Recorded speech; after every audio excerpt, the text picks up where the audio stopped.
Welcome back to the deep dive. Our mission today is pretty straightforward, but it's really critically important. It really is. We are plunging into the deepest analytical waters that, high growth companies navigate every single day. We're talking about the core frameworks that product leaders, product managers use to cut through all the organizational noise. All the noise. Yeah, and to define what success actually looks like and then, prove their decisions scientifically. That's right. Today, we are basically opening up the analytical playbook. Yeah. We have a huge stack of notes here covering the strategic blueprints that connect what customers need with what engineers are building and ultimately with long-term revenue. Right. These frameworks, they're really the operational scaffolding of a modern product org. They're designed to replace, gut feelings and opinion with clear, measurable causality. I love that. And so today we're going to break down two really crucial complementary models. That's the plan. We'll start with the strategic one, the North Star framework, and then the diagnostic user-centered one, which is the HEART framework. And then after that? Then we get into the foundation. How do you actually make them work? Building clean data pipes, analyzing user cohorts, and running, statistically rigorous experiments. Okay, let's unpack this. I love that pairing. Strategy meets diagnosis. Because strategy tells you where to aim, right? But diagnosis tells you if you're shooting yourself in the foot while you're aiming. That's a great way to put it. I mean, if you don't know where you're going, any road will get you there. But if you don't know how your users feel on that road, you might not have a business in 6 months. Precisely. The goal here is maturity. It's about moving beyond just, tracking feature launches. Or vanity metrics. Or focusing on what we call vanity metrics, exactly. Those big, exciting numbers like total downloads that, sure, they look great in a press release, but they mean nothing. They don't reflect actual sustainable product health. We're aiming for metrics that drive long-term product-led growth. And to get there, we have to start with the single most important strategic guidepost, the North Star. Okay, let's start at the top. The North Star framework, or NSM. Why? Why this obsession with a single metric? Why can't a product team just use, say, 5 or 6 KPIs and call it a day? That's the key question. The North Star framework is, at its heart, an organizational alignment tool. Alignment. Yes. It's all centered on that one single metric, the North Star metric, plus a very small set of input metrics that feed into it. And that metric has to do what exactly? It has to do 2 things at once. It has to capture the core value that customers get from your product, and at the same time, it has to reflect how that product drives business success, usually revenue and retention. I can just imagine in a big company, 20 different teams, each with their own pet KPI. That's got to be just chaos when it comes to prioritization. That is the exact tension the NSM is designed to solve. Its mission is multifaceted, but alignment is number one. Okay. So first, it helps you prioritize work and make informed decisions faster. Instead of teams arguing about whose feature is more important, they just ask one question. Which one moves the North Star? Exactly. Second, it aligns all those decentralized teams. Engineering, marketing, sales. They all start speaking the same language, using the same definition of success. Which has to reduce friction. Immensely. And third, it forces the entire organization to focus on sustainable, long-term impact instead of getting distracted by, quick wins or just shipping features for the sake of it. I really like the metric tree analogy that was in the sources. Right. It makes it so clear that this isn't just one number in isolation. It's a whole hierarchy. That visual model is absolutely key. It clears up so much confusion. Think of it causally. Okay. At the very bottom, you have the inputs or levers. These are the 3 to 5 things the product teams are actually working on every day. Right, the things they can control. Precisely. These inputs funnel up to directly influence the North Star metric, which is that aggregate measure of value you're delivering. And then the North Star itself leads to... The healthy movement of the North Star then leads to the ultimate outcomes. Long-term business results and customer value. Yeah. Things like higher customer lifetime value and, lower churn. Hashtag tag 1.2 core qualities of a good NSM. So a good North Star metric has to be more than just a big number, right? Because if my NSM is, say, daily active users, and I can juice that number by sending annoying push notifications every hour, that's not healthy growth. Not at all. And that's why rigor is everything here. A strong NSM has to satisfy 3 core qualities. They're all rooted in genuine product health, and you have to vet every candidate metric against them. Okay, what's number 1? First and foremost, it must represent customer value. This is the absolute non-negotiable part. So it can't be an internal metric. No. It has to be tied tightly to how users get tangible value from your product. Yeah. That moment they feel successful or informed or entertained. If you pick something focused on internal activity like number of support tickets closed, You're optimizing for the wrong thing. your teams will just sub-optimize for internal efficiency instead of customer happiness. So a classic example of a bad one would be a B2B company focusing only on total signed contracts. Perfect example. That's a classic lagging internal sales metric. The product team has no direct day-to-day lever on that. Right. Which I guess ties into the second quality. Exactly. Yeah. It must be influenceable. Mhm. The product teams, the designers, the marketing teams, they all need to feel that they can actually move this metric with their daily work, with A/B tests and feature launches. So if the only way to move the metric is like a big finance deal or a sales reorg, it fails the test. It fails the NSM test. It has Okay. to be product-centric. And the last one. And finally, it has to be a leading indicator. Meaning it predicts the future. Right. It means that when the NSM goes up in a healthy, sustainable way, you can be confident that the lagging indicators, the things the CFO cares about, like revenue and retention, will follow, predictably a few months later. So you can look at the NSM today and have a good idea of the financial health in Q3. That's the goal. And beyond those health checks, there's some practical properties too. Like what? Well, it's got to be actionable, like we said. Teams need to be able to design experiments around moving its inputs. And it has to be simple. Simple enough for everyone to get it. Everyone. The junior engineer, the head of marketing, the CEO, Yeah. they should all be able to look at the NSM dashboard and know instantly if the company is winning or losing. And we have to say it again, it cannot be a vanity metric. It cannot. If you get a huge spike in total signups from a marketing campaign, that spike means absolutely nothing if those users never activate and actually get value from the product. Okay, so this is where we move from theory to, practical application. The sources we looked at suggest that before you even try to define the metric, you first have to identify the game your product is playing. This game model is a really fundamental strategic step. Different business models create value in completely different ways. And if you try to use an NSM from the wrong game, You're misaligned from the start. immediately misaligned. So let's start with the first one, the attention game. This is for media, social platforms, that kind of thing. Right. In the attention game, the company wins when customers spend more time or consume more content. The whole value proposition is engagement and entertainment. Think TikTok, think YouTube. So the NSM candidates would be things like, They're often related to frequency and duration, weekly hours of content consumed per user, or maybe daily active users completing 3 or more meaningful interactions. In this game, time spent is the value. and that translates directly to ad revenue or subscriptions. Exactly. Then you have the transaction game. This is your classic e-commerce, marketplaces, any platform where value is exchanged. So winning means a successful purchase. Winning means successful purchases or bookings, yeah. The NSM has to focus on throughput and conversion. For a retailer, it might be monthly successful purchases per active customer. For a food delivery app. It could be the total volume of food delivered accurately and on time. The moment of transaction is the moment of value for both sides of the marketplace. And finally, the productivity game. This one is huge now with all the B2B software and SaaS tools out there. The productivity game it's kind of the counterintuitive one. It often flips the script on the attention game. Because more time isn't better. Right. Here, the company wins when customers complete important tasks efficiently and quickly. The user's goal is task success. If you're a project management tool, a long session might actually be a sign of user confusion or friction, not value. So a good NSM should focus on efficiency. Efficiency and completion. Something like weekly active teams completing a core workflow end-to-end, or maybe number of projects launched per month. The less time users spend fighting your tool, the more productive they are and the stickier your product becomes. That distinction for the productivity game is it's so incredibly important. If you measure a data tool by time spent creating reports, you're literally incentivizing your teams to build a more complex, bloated product. You are directly incentivizing the wrong behavior.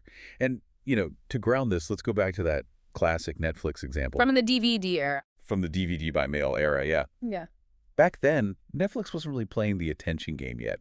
They were mostly worried about retention. Okay. So their NSM was based on the percentage of customers who added multiple DVDs to their queue in their very first session. Oh, that's clever. It's brilliant because Yeah. that one metric captured two essential things. First, the user found content they actually wanted, which is immediate value. And second, And second, that proactive behavior was a super strong predictor that they would stay subscribed for months and months. It was a perfect leading indicator. It married customer value with the business outcome. I think the most elegant part of this whole framework, and probably the most challenging, is this rule that you never actually work on the North Star metric directly. Mm-hmm. It's always one level out of reach of the daily engineering work. So explain the function of these key inputs. Right. The North Star metric is the consequence. It's the outcome you track, not the lever you pull. It's the dependent variable. And the inputs are the independent variables. Exactly. The inputs are the independent variables that the product teams can actually manipulate.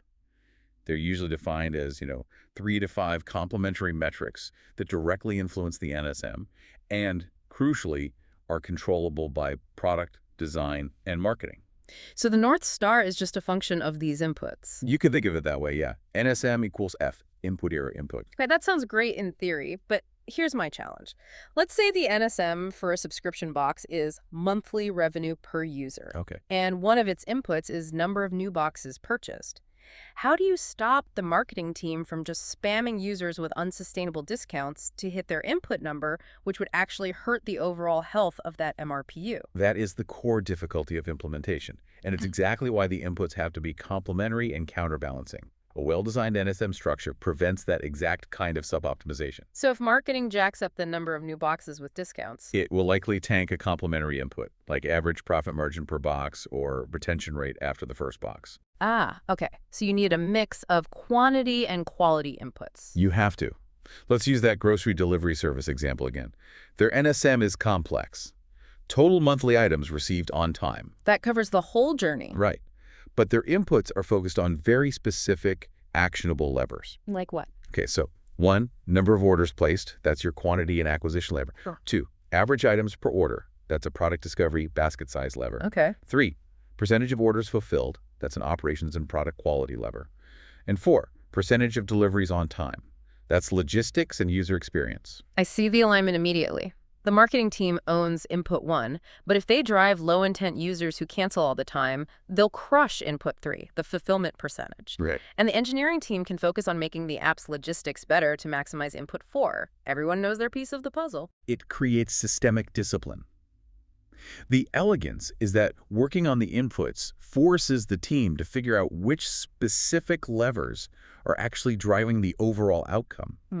It turns a high-level strategy into measurable, actionable work. So if the total number of on-time orders is falling, you look at the inputs and you know right away if it's a logistics problem or an acquisition problem. Exactly. It tells you where to look. All right, we've covered the strategic, where are we going with the North Star, but strategy only gets you so far. Right. If your NSM is climbing, how do you know you aren't just making your users miserable on the journey to get there? That's where we swap the map for the emotional dashboard. The HEART framework, developed by Google. That's the one. Oh. And it's the right way to think about it. The HEART framework shifts the focus entirely from, business outcomes to user sentiment and diagnostics. So while the North Star is for the whole product and drives revenue, HEART is user-centered. It's for measuring the quality of the user experience, or UX, at scale.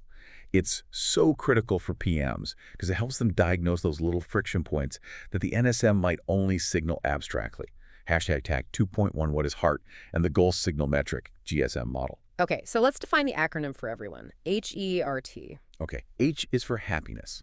This is the emotional layer. It's tracking user attitudes, satisfaction, trust, overall sentiment. Got it. E is for engagement.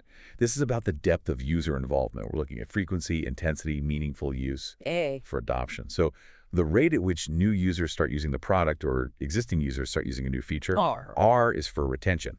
Simple enough. The rate at which existing users keep coming back over time. And T. And T is for task success. This measures how well users can complete core tasks. So efficiency, completion rates, error rates, things like that. Now, the crucial connection here is the goal signal metric model, GSM. Why is that specific three-step process so important? Why not just measure retention? Because the GSM model is the intellectual engine of the whole framework. It forces teams to define their metrics starting from the user's perspective. It helps you avoid the trap of just tracking what's easy to measure. It forces you to start with the human experience, the why. Exactly. So first, you define the goal. What do we want the user to feel or achieve? A good example is users feel confident and secure sharing private data. Okay, that's the goal. What's the signal? The signal is the observable behavior that indicates you're making progress toward that goal. So for that security goal, a signal might be users are willingly uploading profile pictures and filling out security questions. And then the metric is just the number that captures that. Right. The metric is the measurable number that captures the signal. So in this case, it might be percentage of active users who complete 2FA setup within their first week. That is so much more rigorous than just saying, we need to track 2FA completion. It is. You're starting with, we want users to feel secure. And the metric is just the proof that you're achieving that goal. Exactly. It makes sure every metric is tied directly back to a human-centered UX objective, which is something that can get lost when you're only chasing North Star inputs. Hashtag tag 2.2 deep dive into key art categories. Let's dig into a couple of these categories, starting with happiness. This one feels the most, qualitative, but you need to measure it quantitatively. Happiness is pure sentiment, pure attitude. The key is to use structured surveys or in-app rating systems to capture it. And the two main metrics are CSAT and NPS. Right, and it's important to know the difference. CSAT, or customer satisfaction, measures immediate happiness with a specific recent interaction. Like, how was your checkout experience today? Exactly. Whereas NPS, Net Promoter Score, that assesses long-term loyalty. It's about their desire to recommend your brand to others. NPS predicts future growth. CSAT diagnoses recent experience quality. So if I launch a new support chatbot, I'd use CSAT right after someone talks to it. Perfect. But if I want to know if my product is building lifelong fans, I'd use NPS. Correct. For instance, if you redesign the profile editing flow and the CSAT for that flow jumps from a 3.4 to a 4.3 out of 5, that's a measurable improvement in user happiness, even if the NSM hasn't budged yet. Now, let's talk about engagement, because this one has the most nuance, especially with that productivity game we talked about. This is a major point of clarification. In the attention game, yeah, more time is inherently better. But for a productivity app, For a productivity or task success app, time spent can actually be a failure metric. right. If you're building an expense reporting tool, the user's goal is to finish their report and get paid. If they spend 30 minutes struggling with your form, they're highly engaged, but their goal has failed miserably. So for those acts, engagement has to be tied to meaningful use. Meaningful use of core features, not just session length. You'd look at the number of actions per session that indicate they're making progress, or the frequency of use for a key feature, like collaboration. If time spent drops but the task completion rate climbs, that's a huge win that Heart captures perfectly. And finally, task success. This is where you measure friction directly. Task success is relentless. It's focused on the user's ability to achieve their objectives effectively and without errors. The metrics are really direct and powerful. Like completion rate. Task completion rate. Yeah. What percentage of users who start a task actually finish it? Error rate. How often do they hit a snag? Time to complete a task. Funnel completion percentage. That last one feels huge for e-commerce. It is. If a checkout funnel completion rate increases from 70% to 90%, that 20 percentage point lift translates almost instantly to business impact, and it was all driven by task success improvements that you identified using Heart. Okay, so the million-dollar question for any working PM listening right now, are these competing frameworks? Do I choose the strategic NSM or the diagnostic Heart? You have to use both. The best organizations, they weave them together seamlessly. So they're complementary. Profoundly complementary. They fulfill different strategic needs. The contrast really clarifies their roles. Okay, so the North Star. That's your single guiding metric. It's strategic, it's focused on business outcomes, and it applies to the entire product. It tells you if you're winning the war. And Heart. Heart is multidimensional and diagnostic. It's user-centered. And it applies really well to individual features or specific tricky user journeys, like onboarding. It tells you why a user is struggling on a specific battlefield. So the North Star is the destination on the map, and Heart is the performance dashboard for the car we're driving. It tells you if the engine's overheating. That's a really practical analogy. Let's walk through a scenario. A PM looks at their NSM inputs, and they notice the activation rate has been dropping for a quarter. That's a huge business problem. It's a massive problem. So where do they go? They immediately dive into the Heart metrics for that specific onboarding journey. They're looking at adoption rates for a new feature, or task success metrics for a critical setup step, Heart lets them diagnose that friction point super fast. This brings us to the operational reality of all this. I mean, these brilliant frameworks, NSM, HART, they rely on one thing: Pristine data. pristine data. If the data is poorly tracked, badly named, unreliable, the insights are worthless. It's garbage in, garbage out. It is. So we need to talk about the often overlooked but absolutely essential foundation: event taxonomy and instrumentation. This is the bedrock of your credibility as a product team. No matter how clever your strategy is, if your analytics events are a mess, you will suffer from tracking decay. Which means you can't trust your own reports. You can't. An event taxonomy is simply the structured system you use to name, organize, and manage all of your product analytics events. Hashtag tag tag 3.1, why data structure matters. I've heard the horror stories. What does a strong taxonomy actually deliver in a busy company? A strong taxonomy delivers clarity and speed. It ensures high data trustworthiness, so when the CEO asks for the activation rate, every team reports the same number because they're all using the same definition. And that leads to faster insights. Faster insights, accurate retention analysis, the whole 9 yards. And the cost of getting this wrong, I imagine it's huge. The cost is enormous. A weak taxonomy leads to, internal confusion, conflicting reports from different teams, broken dashboards that engineers waste days fixing. And slow decision-making because nobody trusts the data. Everyone is paralyzed waiting for clean data. And the worst outcome is duplicate events. 2 different events tracking the same action, or unused events that just bloat your system. A PM relying on data from a decayed tracking system is just guessing, but with spreadsheets. Hashtag tag tag 3.2 core analytical concepts. Okay, let's quickly define the essential pieces that make up the structure. Let's start with the action versus the context. Okay, we start with the event. The event is the actual action the user takes. A user clicking add to cart or the system logging purchase completed. And the event properties are the details about that action. Exactly. They're the metadata. For that purchase completed event, properties might be things like subscription plan, payment method, coupon code used, total purchase amount. You can't understand why the purchase happened without them. And then there are properties that stick with the user over time, right? Right. Those are user properties. They track attributes about the user profile, regardless of what they just did. Things like their country, plan type, or lifetime spend. They define who the user is. And for B2B, there's another layer. Yes, and this is crucial for B2B software. We use group properties. These track metadata about the account or the organization, like company size or industry vertical. These are absolutely vital for understanding how company-level attributes drive usage in multi-user platforms. Hashtag tag 3.3 naming conventions and governance. Now for the rigor of naming. This sounds tedious, but I know consistency here is what keeps the data clean for years. What are the best practices? Consistency and clarity are everything. A great structural rule is to use the format object action, so message sent or trial started. And there's a convention about tense, right? A major one. Use past tense for events, so it should be profile viewed, not view profile. Past tense clearly indicates a completed measurable action has occurred. And what about the casing? Use title case for the main event names, just for human readability on dashboards. And then use snake case, so item size, for the properties. Most importantly, be specific. Payment method selected is so much clearer than an ambiguous name like option chosen. The goal is for a new PM to be able to understand it without having to read a bunch of documentation. That's the test. This whole process, though, it sounds like a full-time job. Mm-hmm. Who is actually responsible for maintaining this? Because as a product scales, tracking decay must be a huge demoralizing problem. The silent killer. Tracking decay, where events become outdated or start reporting garbage, is the silent killer of analytics programs. So governance is non-negotiable. Ownership has to be explicit. So who owns what? It's usually split.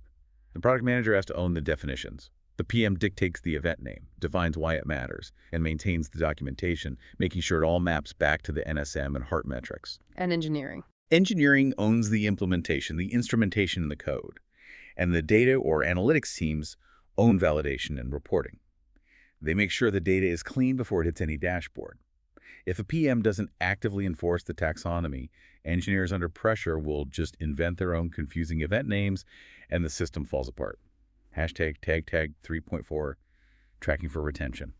Okay, let's tie this foundation back to the ultimate goal. Sustainable growth.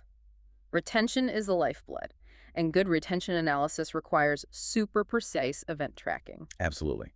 especially around that core value event. The moment a user first gets it is the aha moment, and you have to track that with an activation event. This might be the most important definition a product team ever agrees on. So it's the action that represents the moment the user gains value. Right. Can you give us those examples again just to make it really tangible? Sure. For Spotify, the core value is listening to music, so the activation event is song play. Not just signing up. Never just signing up. For Duolingo, it's learning, so it's lesson completed. For a tool like Figma, it's not just opening the app, it's file edited or file shared. You have to look at the behavior of your users to discover which action truly unlocks that long-term value. And the return event. That's simply the action you measure for retention over time. Often it's the same as that core activation event. When you're tracking retention, you're just looking to see if users came back and performed that core value-driving action again. So once we have that pristine data flowing in, the most sophisticated way to analyze user behavior isn't looking at averages, it's through cohort analysis. That's absolutely right. It's about understanding loyalty and habit formation and pinpointing where people are dropping off by grouping them based on time. It is. Simple metrics like daily active users can lie to you. If your DAU is 100 every single day, but yesterday's 100 users are all different people than today's 100 users. You have a leaky bucket, a very expensive leaky bucket. You have a massive acquisition engine running a high-speed treadmill. Cohorts solve this by adding that crucial time dimension to your analysis. Hashtag tag 4.1 cohorts versus segments. Okay, so let's clarify a common point of confusion. If I'm tracking all users who use the dark mode theme, is that a segment or a cohort? That is a segment. The key differentiator is time. A segment is any group of users based on their attributes at a single point in time. All users in London right now, or all users on the professional plan. They're defined by their current attributes. Exactly. A cohort, on the other hand, is a group of users who share a characteristic bound by a specific time period. It's all users who signed up in January, or all users who completed the tutorial in the first week of March. That shared starting condition and time is what makes cohort analysis so powerful. Hashtag tag 4.2 types of cohorts and retention measurement. The sources break cohorts down into 3 really useful, actionable types. Right. First, you have acquisition cohorts. These are grouped by when users first joined, or maybe which marketing channel they came from. And this is essential for comparing the quality of your marketing spend. Absolutely. It helps you answer. Did the users we got from that expensive TV ad retain better than the ones from organic search? If not, that ad campaign was just expensive noise. Okay, what's the second type? Behavioral cohorts. These are grouped by actions users took. For example, users who uploaded a file in their first session. These are crucial for identifying those specific high-leverage retention drivers. And the third. The third is predictive cohorts. This is more advanced. It's where you use machine learning to group users based on their likelihood to churn or convert or become a power user. It lets you be proactive. Let's move to measuring retention itself. The differences between the types can be really confusing. When does a PM choose one over the other? This is a point of frequent error. So Okay. we covered 3 main types. First, end-day retention. End day. This measures users who return on a specific day, like day 7 or day 30. You choose this when you're looking for evidence of a recurring, clockwork-like habit. Like for a daily news app. Perfect example. For a news app, you want strong end-day retention on day 1, day 2, day 3. It signals the product is becoming part of their daily routine. Okay, what's next? Second, rolling retention. This counts users who return at least once up to that given day. It's more a measure of long-term loyalty, even if they aren't daily users. So you might use this for, like, tax software. Exactly. You don't expect them to return every week, but you want to know they're still alive in your system 6 months later. And third, there's unbounded retention, which is similar. It measures users who return on or after a given day. It measures stickiness without forcing a specific daily cadence. So end day tells you about the habit of usage, while rolling or unbounded tells you if the user is still alive and likely to come back eventually. That's it. The choice depends entirely on your product's expected usage cycle. Hashtag 4.3 interpreting retention curves and tables. That leads directly to interpreting the visual data, the cohort tables. These can be really intimidating, with all the rows and columns and percentages dropping off. How should a PM read these shapes to get quick insights? The shape of the retention curve tells the deepest story about your product market fit. So what's the first shape to look for? Look for the sharp early decline, followed by a flat low tail. This is the classic drop-off cliff. And what does that mean? It usually means you have a strong core user base. The few who survive are very loyal. but you have a poor or confusing onboarding experience. The immediate action is to focus 100% on the heart task success metrics for that onboarding flow. Okay, what's the ideal scenario look like? The ideal is a flat, high plateau. The curve drops a little bit early on, but then it flattens out at a high percentage, say 30 or 40%, and stays there for months. This indicates strong product market fit. And the major red flag, the one that should cause panic. The most alarming signal is a worsening curve for newer cohorts. This means the row for January signups shows 30% retention at month 3, but the March signups row only shows 15% at month 3. That's a massive red flag. It's a huge organizational red flag. It points to either a degraded acquisition channel, you're bringing in tourists, or a major new feature launch that actively broke the experience for new users. So how does this all translate into actual roadmap decisions? This is where the synthesis happens. First, it helps you identify those retention drivers. If users who invite a collaborator retain 40% more, then that action becomes a mandatory part of your new onboarding flow. It also tells you where to focus resources. Exactly. If day 1 or day 7 retention is weak, you know you need to focus intensely on that first-run experience. And finally, it forces the business to prioritize quality over quantity when it comes to acquisition channels. We've set the strategy with NSM, measured the experience with heart, analyzed behavior with cohorts. Now for the final step, proving that the changes we make actually cause the impact we want. This is where A/B testing and experimentation take over. Moving from correlation to causality. That's the essence of product science. An experiment isn't just launching a feature. It's a controlled change introduced to a statistically significant subset of users to measure the causal impact on a specific metric. #tag 5.1, the experiment mindset and hypothesis structure. And an effective hypothesis has a really defined, rigorous structure. Let's talk about that discipline, because believe will format. This structure forces intellectual discipline. It anchors your experiment in data and clearly defines what you expect to happen. So break it down. Okay, 1. Because we observe that you insert a specific insight or data point here. This is your rationale. 2. 2, we believe that you insert your specific change or feature. This is the solution you're proposing to test. And 3. And 3, will lead to a quantifiable change in a metric. Yep. This is your measurable outcome. Can you give us a concrete example? Sure. Because we observe that users who complete the new tutorial retain 25% better. We believe adding a brightly colored progress bar will increase tutorial completion by at least 10%. It's driven by data, it states a specific change, and it sets a measurable goal. Perfect. Now, what about the metrics in the test itself? You can't just look at a dozen numbers. No, you need a clear hierarchy. You have your primary metric. This is the single metric the experiment is designed to optimize for, like day 1 retention or conversion rate. And then you have your guardrail metrics. These are your non-negotiable safety checks that ensure the experiment does no harm to the long-term health of the business. So what are some common guardrails that could sink an otherwise winning test? Things like a sharp increase in system error rates, a spike in support tickets, an increase in refunds, or, critically, a decline in revenue per user or long-term retention. So you might boost day 1 retention but kill day 7 retention. And if that happens, the guardrail fails, and you have to reject the experiment even if the primary metric looks great. #tag 5.2, the importance of MDE and statistical power. Okay, this is where the math meets the business, and it's where a lot of PMs get tripped up, but it is arguably the most critical variable in experiment design. The minimum detectable effect, or MDE. MDE. Can you explain MDE one more time for the PM who hasn't opened a stats textbook in a decade? Why do they need to care about this number before they even start coding? The MDE is the smallest effect size, or lift, that your experiment can reliably detect. And it is not an abstract number for an analyst, it is a business decision. Why? Because the MDE directly dictates your required sample size and how long the test needs to run. You define it based on what change would actually be worth the engineering effort to build.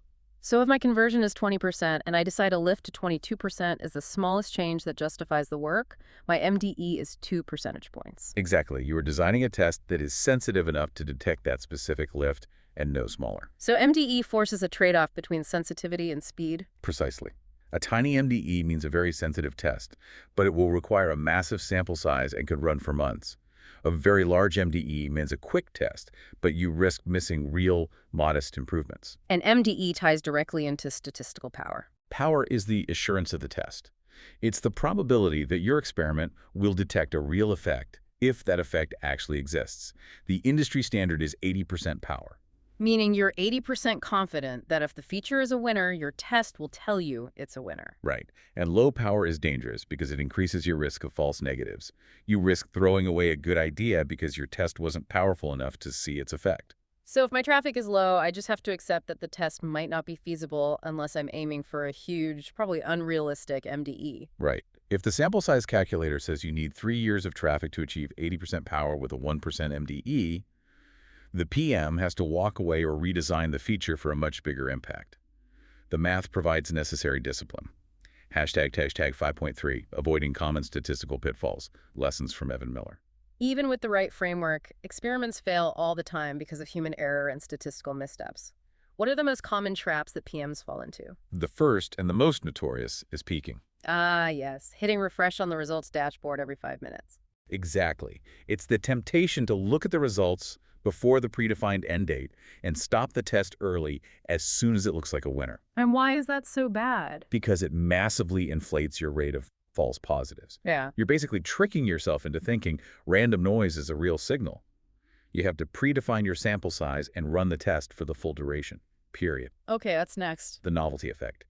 Users often get excited about something new, a new design, a different button, and that causes an initial but temporary uplift. So you stop the test after 3 days, and you've measured excitement, not a real change in habit. Exactly. You have to run the test for a full behavior cycle, a week, a month, to make sure the lift is real and not just temporary curiosity. And what about aggregated metrics hiding chaos underneath? That's the classic Simpsons paradox. It's when the overall metric shows one result, but the subgroups show the exact opposite. So the overall conversion is up 5%. But when you segment the data, you find it's a massive 20% win for new desktop users, but a huge 10% loss for your most valuable cohort, established mobile users. You have to analyze results by key segments. And finally, the structural mistake we just hammered home. Underpowered tests. It's still the single most common mistake. It leads to inconclusive, noisy results. And when you don't know if a test won or lost, you've wasted engineering time, and the team loses faith in the whole process. Hashtag 5.4, from statistical result to product decision. Okay, so the experiment is done, the predefined time has passed. How does the PM turn that raw statistical data into a final product decision? The decision has to be systematic. You have to evaluate the results across 3 necessary gates. What's gate number 1? 1. Statistical significance. Is the result robust? Is it highly unlikely to be due to random chance? We usually want 95% certainty. Gate 2? 2. Practical significance. Is the effect size big enough to actually matter to the business? Did the lift meet or exceed the MDE we said at the beginning? And the final gate? 3. The guardrail check. Did the experiment negatively impact any of our guardrail metrics? And if it passes all 3, it's a qualified scientific win and you can launch it. Correct. And that discipline rejecting a statistically significant win because it harms long-term retention, that is the ultimate guardrail against making short-sighted decisions. Hashtag Yadro. Wow. That was a complete and rigorous map of the modern product analytics lifecycle. We went from the strategic direction of the North Star to the user health diagnosis of heart. We ensured the data pipelines were clean with taxonomy, analyzed behavior over time with cohorts, and finally, scientifically validated changes with rigorous experiments. These frameworks, when you implement them correctly, they really do remove gut feeling and, internal politics from the process. The North Star tells you where you are going. Heart tells you how users feel on that journey. And experiments tell you if your efforts are actually causing the change. Exactly. And understanding the math behind MDE and statistical power, that isn't just an analyst's job. It is the ultimate intellectual guardrail that makes sure the whole product effort is actually meaningful and not just based on noise. It's all about creating clear, measurable causality where there was none before. Right. And for you, the learner, here is something to mull over until our next deep dive. If your company's high-level North Star metric is simply revenue, which are key input metrics, the ones specifically tied to customer value, activation, and product quality, are you currently ignoring? The ones that could actually be the real levers for growth. The ones that could be the real leverageable drivers for sustainable, profitable growth. Think about those unloved inputs, finding and measuring the right ones. That's where the true power of this playbook lies.